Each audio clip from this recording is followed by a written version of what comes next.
नाशिकमधून निघालेल्या शेतकरी लॉंग मार्चमध्ये आज संतप्त शेतकऱ्यांनी कांदा रस्त्यावर फेकला। नाशिक शहरात आगमन झाल्यानंतर शेतकऱ्यांनी सरकारविषयी आपला रोष व्यक्त करण्यासाठी कांद्यासह टोमॅटो आणि कोथिंबीर सुद्धा रस्त्यावर फेकून दिली। तर या मोर्चाच्या शिष्टमंडळाला मुख्यमंत्री आणि उपमुख्यमंत्र्यांनी उद्या दुपारी भेटीची वेळ दिलेली आहे। नाशिक जिल्ह्याचे जिल्हाधिकारी यांनी मोर्चाच्या ठिकाणी जात बैठकीचं निमंत्रण दिलंय। मात्र निमंत्रण मिळाल्यानंतर सुद्धा शेतकऱ्यांनी मोर्चा सुरूच ठेवण्याचा निर्णय घेतला।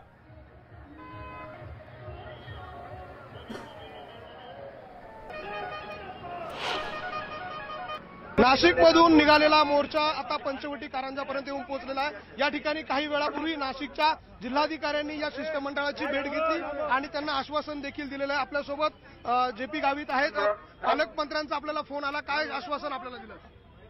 पालकमंत्र्यांचा आपल्याला फोन आला, काय आश्वासन दिलं? पालकमंत्र्याचा मला नाही फोन आला, कलेक्टर साहेबांना फोन आला की तुम्ही हे लॉंग मार्चवाल्या मोर्चाला तुम्ही निरोप द्या की 3 वाजेला डीसीएम सीएम यांनी मीटिंग लावलेली आहे, त्या मीटिंगला तुम्ही उपस्थित राहा। हा मोर्चा पुढे चालू राहणार? शिष्टमंडळ गेल्यानंतरही कशा प्रकारची आपली पुढची भूमिका असेल? मोर्चा लॉंग मार्च हा चालूच राहणार आहे, बैठकही चालू राहील, लॉंग मार्च पण चालू राहील। जोपर्यंत सकारात्मक निर्णय होत नाही तोपर्यंत लॉंग मार्च चालू राहील। आपलं शिष्टमंडळ उद्या जाणार आहे, किती लोकांचं हे शिष्टमंडळ असेल आणि कशा प्रकारे चर्चा असेल?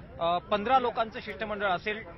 Doctor Ashok Dhawale, comrade JP Gavit, DL Karad, Uday Narkar हे सगळे नेते आमचं नेतृत्व करतील आणि शेतकऱ्यांच्या ज्या मागण्या लॉंग मार्चने उपस्थित केलेल्या आहेत त्या मांडल्या जातील। ढवळे साहेब, आपणही या मोर्चामध्ये सहभागी झालात। उद्या सरकार आपल्याला बोलणीसाठी बोलवतंय, कशा पद्धतीने आपली भूमिका मांडली जाणार आणि मोर्चा सुरू राहणार का? आमचं जे निवेदन आहे 17 कलमी ते आम्ही त्या ठिकाणी मांडणार आहे। ऑलरेडी ते काल दादा भुसे साहेबांना दिलेलं आहे आणि आम्हाला आशा आहे की या सरकारने याच्याबद्दल सकारात्मक विचार करावा आणि मागण्या मान्य कराव्यात, कारण हा शेतकऱ्यांचा, कर्मचाऱ्यांचा, इतर सगळ्यांचा अत्यंत महत्वाचा कळीचा प्रश्न आहे। आपण बघतोय हे सगळे लॉंग मार्चचं नेतृत्व करणारे पदाधिकारी आहे आणि हा मोर्चा जो आहे तो असा सुरू राहील। पालकमंत्र्यांनी काही वेळापूर्वी जिल्हाधिकाऱ्यांच्या फोनवरून या ठिकाणी असलेल्या नेतृत्व करणाऱ्या जेपी गावितांशी संवाद साधला। त्यामुळे आता उद्याच्या बैठकीत नेमकं काय होतं हे बघणं महत्वाचं ठरेल। व्हिडिओ जर्नलिस्ट हेमंत बागुलसह लक्ष्मण घाटोळ, न्यूज 18 लोकमत, नाशिक। कांदा उत्पादक शेतकऱ्यांसाठी आताची सर्वात मोठी बातमी समोर येते ती म्हणजे मुख्यमंत्री एकनाथ शिंदेंनी कांदा उत्पादक शेतकरी बांधवांना दिलासा देण्यासाठी अनुदानाची घोषणा केली आहे। राज्यातल्या कांदा उत्पादकांना 300 रुपये प्रति क्विंटल इतका सानुग्रह अनुदान मिळणार आहे। दरम्यान कांदा उत्पादकांसाठी अनुदानाची घोषणा करत शिंदे फडणवीस सरकारनं शेतकऱ्यांची मागणी मान्य केली आहे। कांदा उत्पादकांकडनं या सरकारच्या निर्णयाचं स्वागत होत आहे।